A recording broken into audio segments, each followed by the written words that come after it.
bonsoir et bienvenue à cette séance ordinaire du 7 novembre 2016. Alors, nous allons commencer par un moment de silence.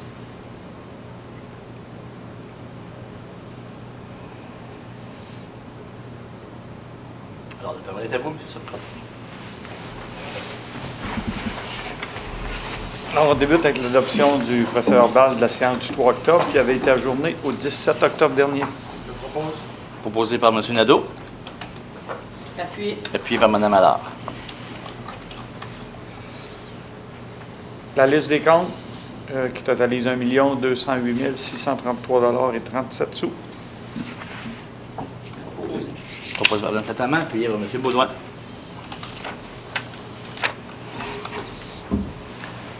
Rapport du directeur général du 3 novembre, dans le but de ratifier les décisions prises, incluant les contrôles budgétaires, s'il y a lieu.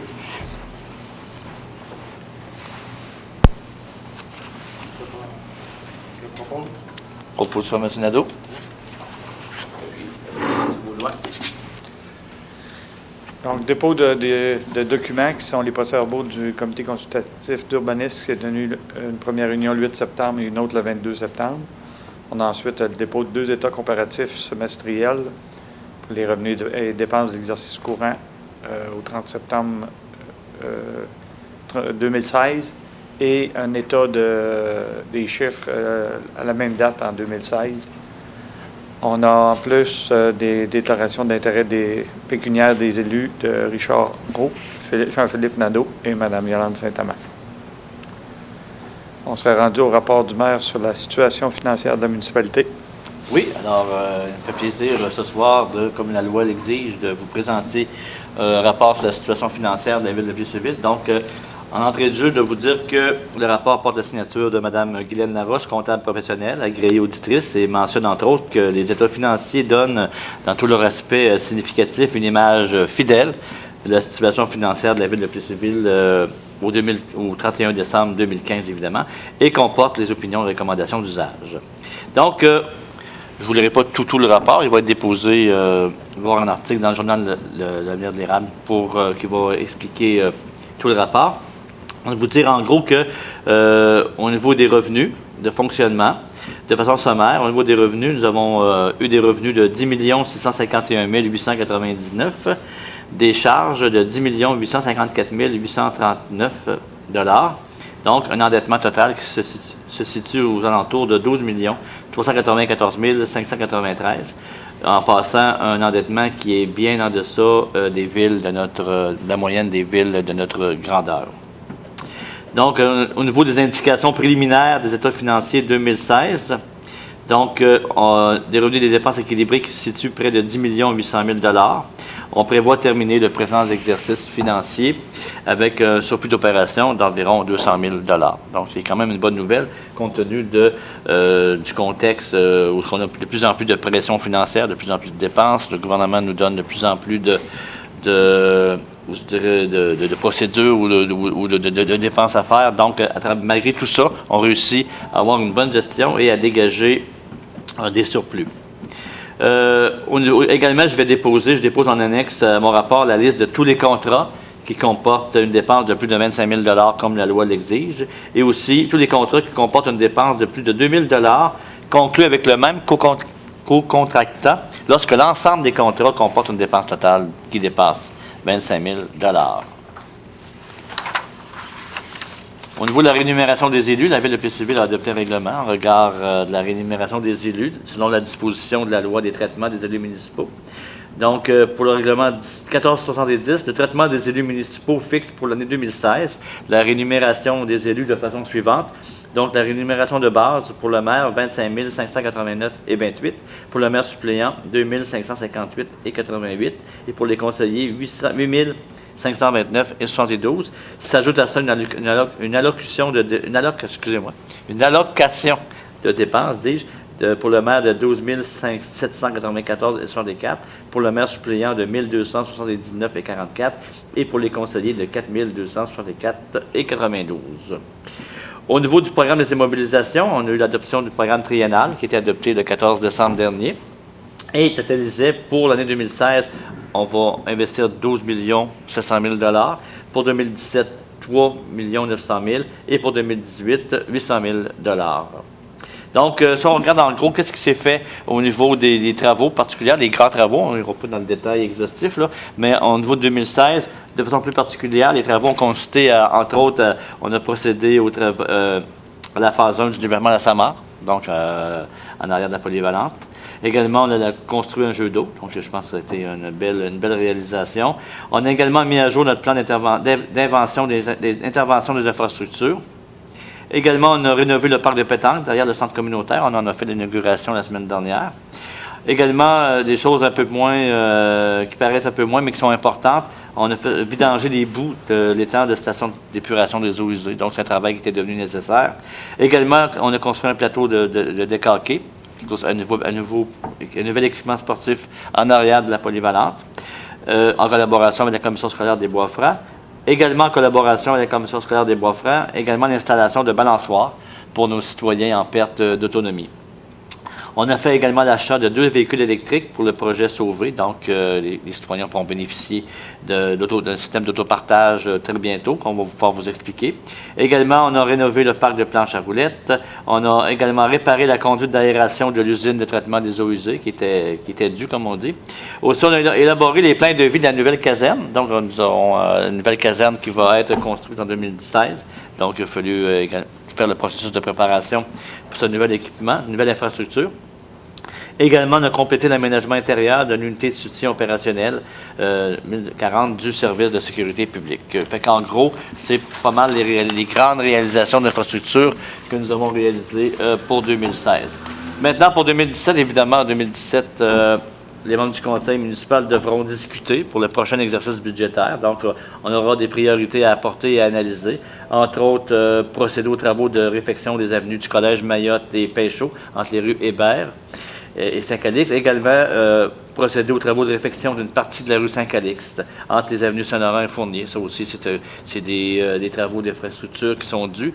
Et évidemment, il va y avoir des cônes oranges à Plessisville. Et je pense que on est rendu là également dans notre plan d'intervention de vos infrastructures. Également, il y a la construction de la nouvelle caserne de service de sécurité publique qui va être à côté de notre garage municipal. Il y a également des travaux, une réalisation de travaux de prolongement de l'avenue Dupont. Ensuite, instaurer le programme Habitation durable à Plessisville. Donc, c'est un projet qu'on va discuter au Conseil. Il y a également la rénovation du carrefour de l'érable. Instaurer un programme municipal d'économie d'énergie. Installer un panneau à l'entrée de la ville. Ça, c'est un projet qui date de peu de temps, mais c'est quelque chose qu'on aimerait faire éventuellement. Également, poursuivre le renouvellement de la flotte de véhicules, poursuivre la stabilisation des berges de la rivière Bourbon, notre très beau parc Bourbon. Procéder également à l'élaboration préliminaire et à la planification du nouveau stationnement public au centre-ville. Installer des compteurs d'eau dans toutes les industries, commerces et institutions.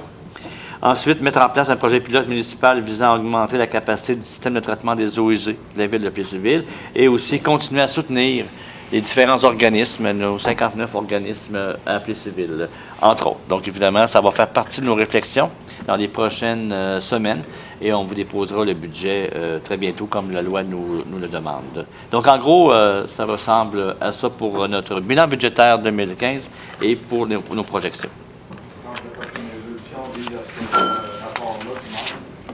Soit publié dans le journal local au lieu de cette discussion. Proposé par M. Nadeau. Appuyé par Mme Allard. Autorisation de trésorier de payer 2 inscriptions à hockey à Drummondville pour Amélie Poirier-Leroux et Marie-Jeanne Martineau, sous coût de 412,50 chacun. Proposé par M. Baudouin. Appuyé par M. Nadeau. Autorisation, M. Robert Provencher, directeur du service de sécurité publique, à procéder à un appel d'offres des travaux de construction de nouvelles gazettes. Proposé par Mme Saint-Amand. Appuyé par M. Nadeau. Demande de permis par le Centre d'enfants Tremblay-Jean, qui a fait l'objet d'une analyse et d'une recommandation favorable du comité consultatif d'urbanisme. Donc, le Conseil approuve la demande de permis. C'est pour l'installation d'une enseigne sur le bâtiment situé au 1657 avenue Saint-Louis.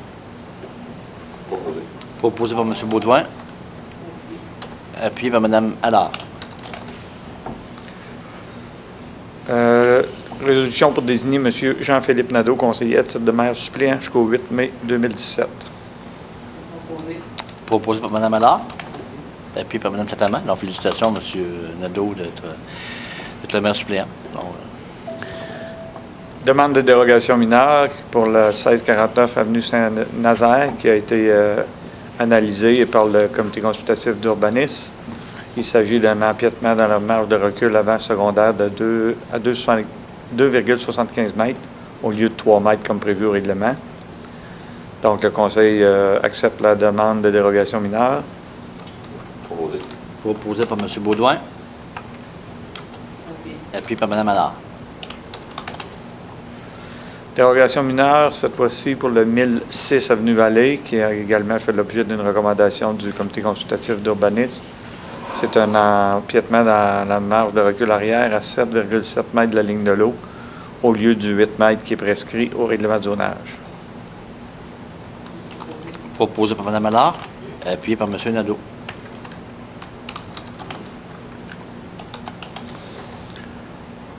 Demande de permis pour le 2133 avenue Saint-Louis, c'est en fonction du règlement 1226 sur les plans d'implantation et d'intégration architecturale. Le comité consultatif d'urbanisme a fait l'étude du dossier et fait une recommandation favorable. Donc, le Conseil approuve la demande de permis pour des travaux de rénovation au 2133 avenue Saint-Louis. Proposé par M. Baudouin, appuyé par Mme Sataman. Demande de permis pour le 1912 Saint-Louis, en vertu aussi du règlement sur les plans d'implantation et d'intégration architecturale. Recommandation positive du comité consultatif d'urbanisme. Donc, le Conseil approuve la demande pour les travaux de rénovation au 1912 avenue Saint-Louis. Proposé par Mme Sataman, appuyé par M. Nadeau. Un règlement sur les conditions pour exercer au sein d'un service incendie qui prévoit entre autres des exigences de formation. Il y a un programme du gouvernement du Québec c'est un programme d'aide financière pour la formation des pompiers volontaires à temps partiel. Donc, le Conseil présente une demande d'aide financière dans le cadre de ce programme d'aide financière pour la formation de ces pompiers volontaires. Proposé par M. Baudouin, appuyé par Mme Allard. Autorisation au maire et à moi pour signer au nom de la Ville l'entente intervenir avec la MRC de l'Érable pour la fourniture de services techniques en gestion documentaire pour un an. C'est 650 heures de prévu pour l'année 2017. Proposé par M. Nadeau, appuyé par Mme Sataman. Il y a eu des soumissions d'ouvertes pour la fourniture de sel de déglaçage. 4 soumissions avaient été présentées. Donc, par Cell Warwick, Compass Mineral Canada Corporation, Cell Windsor et Cargill Salt.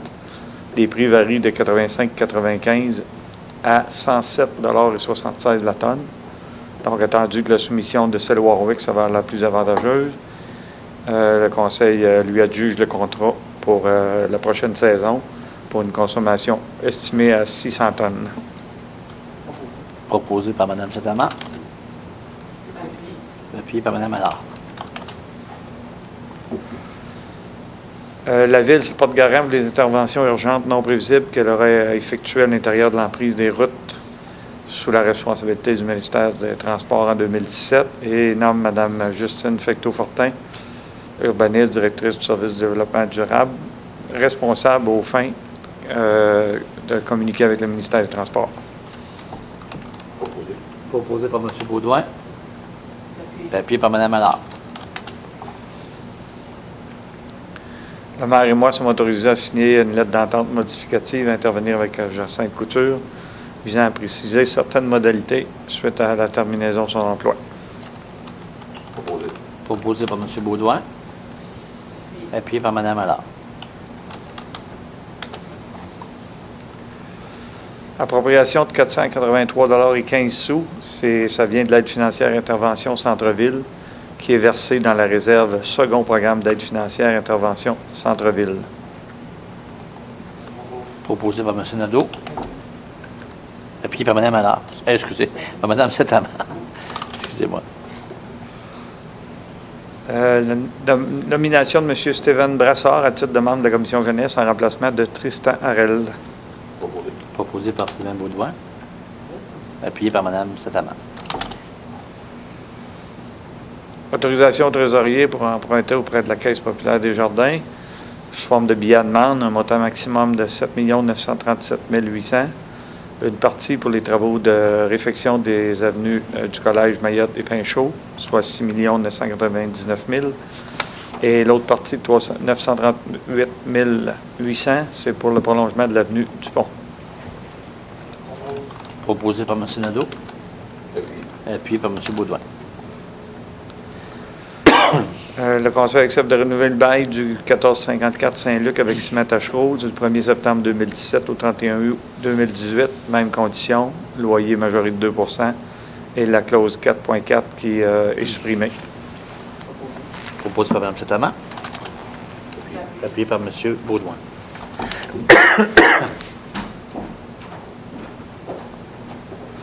Il y a eu le dépôt par le directeur général du rapport annuel sur la gestion de l'eau potable 2015. Donc, le Conseil accepte le rapport annuel déposé qui est daté du 17 octobre 2016. Proposé par Mme Satama. Appuyé par M. Baudouin. Merci. La MRC participe au projet pilote de traitement mécano-biologique des matières résiduelles qui devrait permettre d'obtenir un taux de récupération des matières organiques plus élevé qu'avec une collecte par bac brun. Donc, la Ville de Plessisville confirme sa participation financière au projet pilote pour l'année 2017 pour un maximum de 26 377,19 $. Proposé par Mme Allard. Appuyé par Mme Satama. Oui. Oui, tout à fait. Ben, en fait, c'est un projet. En fait, on n'a pas le choix de se conformer à une loi par rapport aux matières résiduelles pour 2021, si ma mémoire est bonne. Et nous, j'avais déjà dit qu'on allait aller, à un moment donné, il y a quelques années, on pensait aller vers les bacs bruns. Et avant d'aller vers cette option-là, on explore présentement un projet pilote avec d'autres villes de la MRC. On explore un projet pilote de biomécanique, c'est-à-dire le traitement des matières résiduelles, un tri. C'est-à-dire on prend le bac de poubelle comme on l'a présentement. Vous n'avez pas à faire de tri préalable. Il y a le bac de récupération comme d'habitude, le bac de déchets. On prend le bac de déchets et il est trié à l'usine. Donc présentement, on a un projet pilote pour voir si la technologie est efficace parce que on fait du compost, un compost de qualité B qu'on appelle, et il y a un marché pour ce genre de compost-là. Donc, on a, avec le traitement biomécanique, on va trier et les gens vont pouvoir, n'auront pas nécessairement à faire du compostage ou avoir un troisième bac. Donc, on va savoir par cette voie-là. On est en projet pilote et on va voir là, comment ça avance, mais les progrès sont incroyables à ce niveau-là. On a beaucoup progressé depuis 3-4 ans. Et même, on a une industrie ici, Machinex, qui s'implique dans cette optique-là. Donc, on pense que c'est très prometteur. C'est pour ça qu'on a donné notre appui à ce projet pilote. Et on va redonner des nouvelles dans un an, voir comment ça va évoluer. Mais nous, on pense que c'est une bonne option pour la Ville de Plessisville parce que ça ne change rien aux habitudes des citoyens au niveau de la cueillette de résidus. Ça va? Leader en développement durable. On est leader en développement durable, tout à fait. Attendu la clinique de passeport tenue au centre communautaire de l'érable le 22 octobre 2016 par le député de Mégantic-l'Érable, M. Luc Berthold. Près de 325 personnes se sont présentées et 289 demandes de passeport ont été complétées. La prochaine résolution vise à féliciter le député de Mégantic-l'Érable, M. Luc Berthold, pour la tenue de cette clinique de passeport, donnant ainsi à la population de la ville de Plessisville un service de proximité. Donc, M. Nadeau propose. Et puis par Mme Allard. Je tiens à souligner, je sais que la motion elle est pour féliciter, mais je veux renchérir que c'est une excellente idée de notre député fédéral.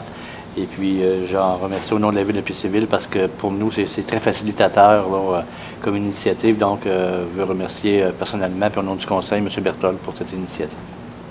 Monsieur le DGS aussi, M. le Tout à fait, vous avez tout à fait raison.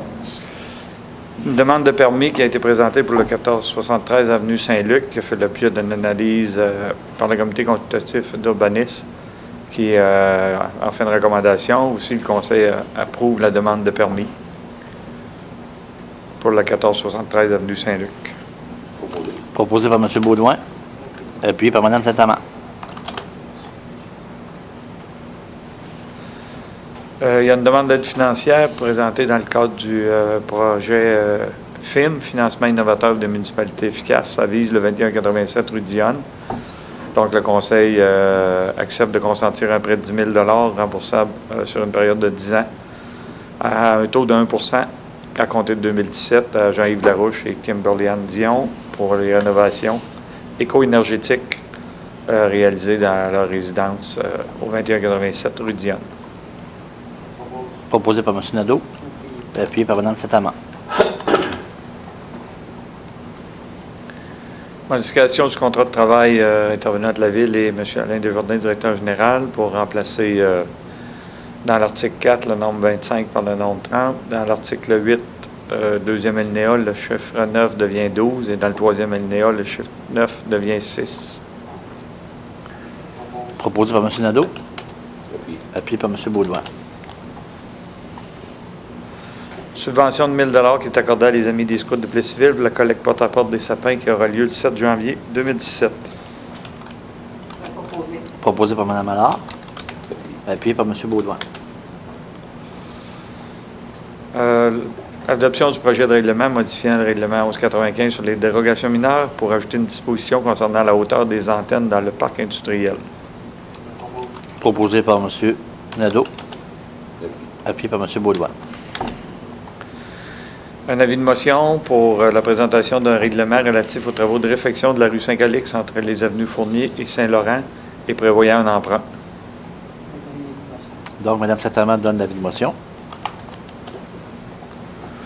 Un autre avis de motion, c'est pour la présentation prochaine du règlement sur les taxes et compensations pour l'année 2017. Donc, Mme Allard donne l'avis de motion. Avis de motion pour l'adoption d'un règlement relatif au second programme d'aide financière. Ça vise à prolonger ce programme-là jusqu'au 31 décembre 2017. Donc, M. Baudouin donne l'avis de motion. Avis de motion pour un règlement modifiant le règlement 1195 sur les dérogations mineures pour ajouter une disposition concernant la hauteur des antennes dans le parc industriel. Donc, M. Nadeau donne l'avis de motion. Donc, attendu que les membres du Conseil ont reçu les projets de règlement qui font l'objet des 4 avis de motion qui viennent d'être donnés, la prochaine résolution vise à me dispenser de la lecture intégrale de ces règlements-là lors de leur adoption. Donc, M. Nadeau, appuyé par M. Baudouin.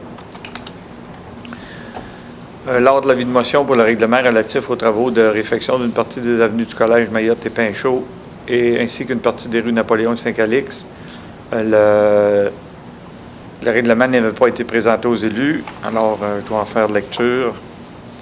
Donc, c'est le règlement qui prévoit que le conseil municipal est autorisé à exécuter ou faire exécuter des travaux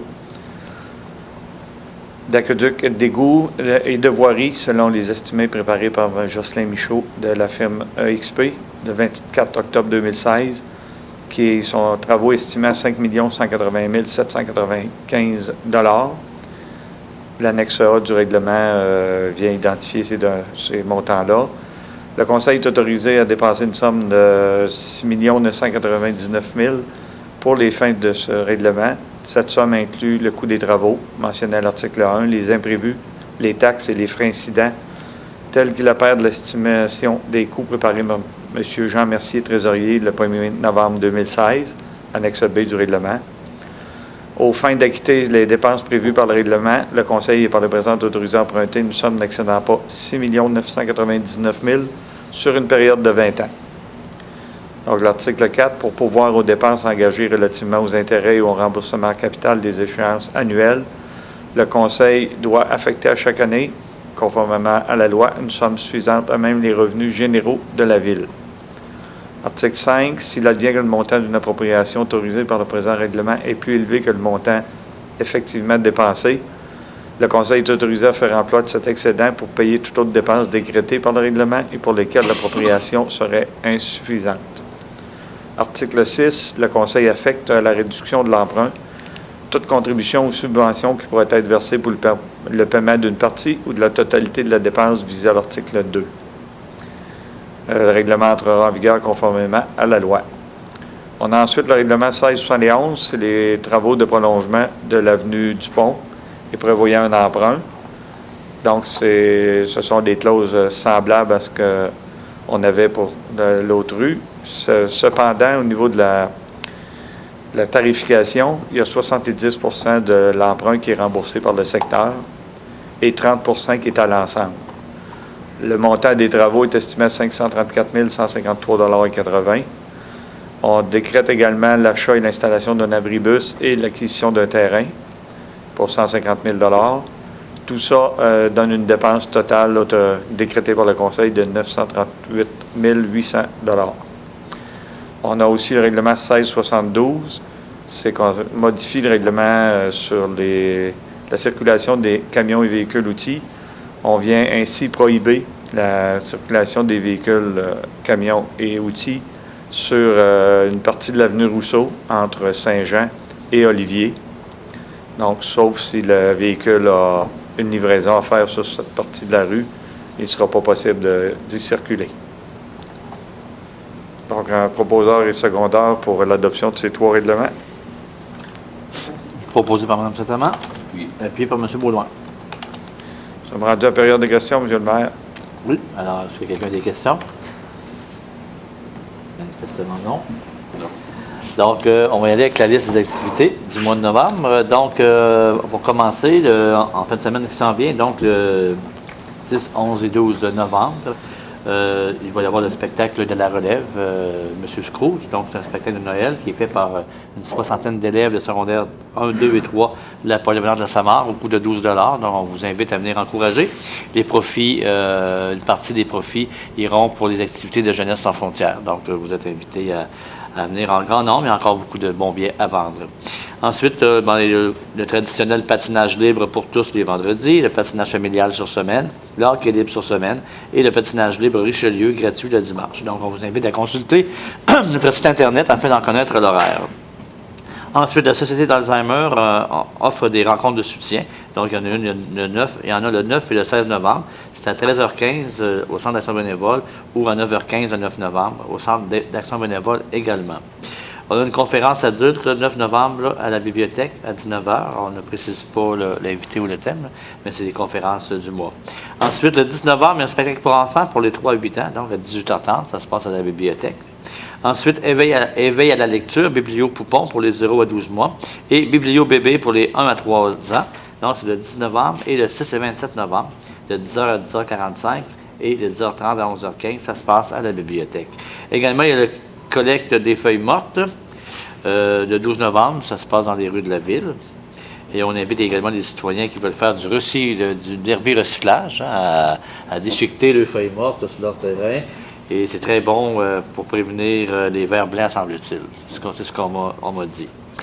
Donc, si vous avez besoin d'avoir des exemples de ça, notre DG vous invite à aller voir ces photos.